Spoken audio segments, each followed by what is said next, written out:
We do enough bad mouthing around here. Maybe it's time I stopped being such a negative Nancy and actually did some good mouthing. After all, in the last week, we've seen not one but two CEOs do amazing things for shareholders. They belong on the Mad Money Wall of Fame for their accomplishments, not to shame, but to fame. That's right, Dave Cote, who retired last Thursday from Honeywell at right about the all-time high of the stock, and Ron Shaich, who just sold Panera Bread for a monster good $315 per share, both deserve to have their numbers retired. These guys should give them a place of respect for other CEOs to aspire to, hence the Wall of Fame.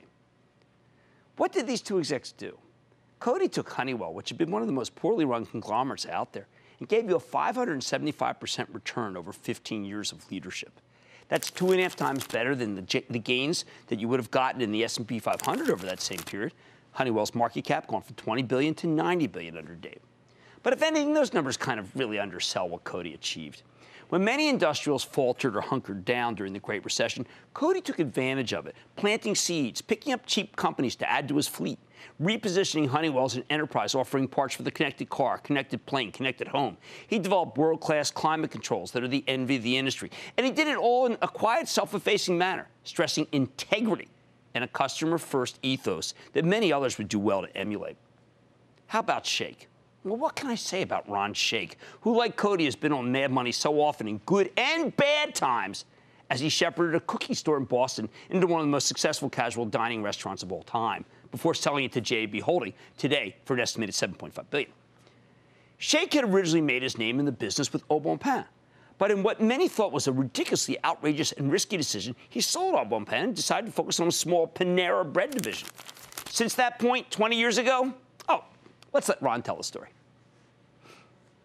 Our stock has been up 80-fold. We've been the best performing restaurant stock when measured over the last 20 years. Better than Starbucks, doubled Starbucks performance, better than Chipotle, you name it, we've been better than them. Last 2 years, we've been up twofold. We've doubled this stock. This is a statement of our success, and this is, frankly, an opportunity to do even better work. Let me go further. Doubled the stock while many other restaurant chains that you know fell by the wayside. Not that long ago, one of his many appearances, Ron openly confessed that he hadn't figured out how to fix the problems that come from mobile ordering, mainly the chaos at the pickup area, one that he called a mosh pit on our own show. I mean, I'll never forget the candid moment. It's the kind of thing that most CEOs would never allow. I mean, talk about a call to buy, though. Ron vowed to conquer the mosh pit, and he ended up creating Panera 2.0, which not only solved the mobile pay issue, one that dogs Starbucks to this day, but actually turned Panera into one of the few mid-single-digit growers in an industry that has truly struggled of late. Now, you might say, wait a second. Where's Bezos? Where's Benioff? Where's Zuckerberg? To name the CEOs of Amazon, Salesforce, and Facebook, among so many others I could have. But where are they've done well? Why aren't they in the Wall of Fame? All right, why aren't they on the wall? We can't afford to. We have to wait until retirement. No active players get into the hall because, in the immortal words of Yogi Berra, it ain't over until it's over. So to Dave Cote and Ron Shaich, congratulations for everything you've accomplished for your shareholders. Welcome to the Mad Money Hall of Fame. Harry in New York. Harry. Hey, Jim. Booyah. Booyah. Thanks for taking my call and for all you do for us small guys. Oh, man, that's what it's about. Hey, first time, long time. Oh, good deal. Jim, I'm a long-time investor who likes to add a position now and then to my portfolio.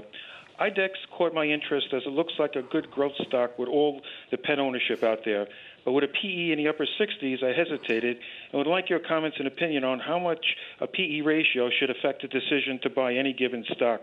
Is there a PE ratio above which any of us shouldn't buy? You know, I think about this company all the time. I mean, the two dogs got into bed the moment I left. I mean, they like to get in when it's still warm, you know, like Everest, he sneaks in there. I'm thinking this is the humanization of pets writ large. And as soon as I hear that phrase, I immediately think of IDEX Labs because Jonathan Ayers, the CEO, put it in our heads. My answer to that is that I think that you should buy some, and then you got to wait till it comes down because this is the hottest, maybe among the hottest stocks in the market. It's up 31%. It's not being taken over. So buy some, but then let the rest come down before you pull the trigger. Janet in California. Janet.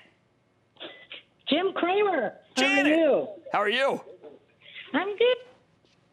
I got a question for you. I believe you're not in love with retailers. Not positive, but believe. You got that right. Okay, so I've had Target for 4 or 5 years, and it went all the way to the moon. And I followed it all the way down. So I've gone from a huge plus to a minus 7%. Yeah. I know. So should I just say, forget it, let it go, add more? Well, it's got a target. Brian Cornell, the CEO's got a target on his back now. I mean, I don't know what to say.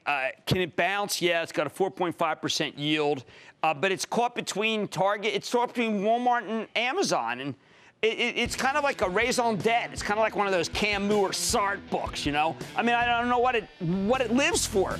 I think it can come back, but if it goes back up at all, it's a sell on any strength. Target. Glad we knew you. All right, the Mad Money Wall of Fame welcomes 2 new members, Dave Cote of Honeywell and Ron Shaich of Panera. Kudos, gentlemen. Thanks for everything you did for shareholders. Much more Mad Money ahead. It's estimated that between 26 and 36 million people abuse opioids worldwide. As the problem becomes more pronounced, I got the CEO who's got something that might solve the epidemic. Then, major tech shakeup announced in the middle of 2016. Now the companies are ready to trade. Should you be buying shares of the new HP Enterprise or DXC Technology or both? And all your calls rapid fire tonight's edition of the Lightning Round. So stick with Cramer.